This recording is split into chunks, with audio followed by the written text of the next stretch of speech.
બાબરમાં પરીક્ષા આપવા જઈ રહેલા વિદ્યાર્થીને અકસ્માતમાં પગે ઈજા પહોંચતા પોલીસે સારવાર કરાવી વિદ્યાર્થીને વરખંડ સુધી પહોંચાડ્યો।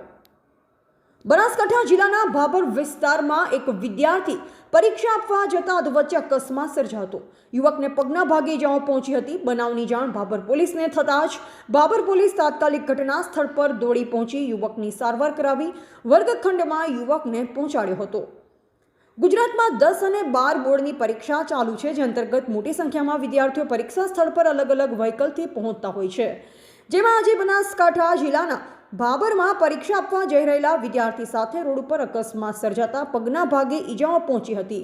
જો કે બનાવની જાણ ભાભર પોલીસને થતાં જ ભાભર પોલીસ તાત્કાલિક ઘટના સ્થળ પર દોડી પહોંચી અને ઈજાગ્રસ્ત યુવકને સારવાર માટે મારુતિ હોસ્પિટલ ભાભર ખાતે પહોંચાડી સારવાર કરાવી હતી। જે બાદ પોલીસે વિદ્યાર્થીને તુરંત જ વિદ્યાર્થીના પરીક્ષા સ્થળ મોડર્ન સ્કૂલ ભાભર ખાતે પહોંચાડી માનવતાનું એક ઉત્તમ ઉદાહરણ પૂરું પાડ્યું છે। જો કે પોલીસે વિદ્યાર્થીની સારવાર કરાવી વર્ગખંડમાં મૂકવા જતાનો વિડીયો હાલ સોશિયલ મીડિયામાં વાયરલ થઈ રહ્યો છે। બ્યુરો રિપોર્ટ અનુપ ઠાકોર, ક્ષત્રિય જ્યોત ન્યૂઝ, દિયોદર।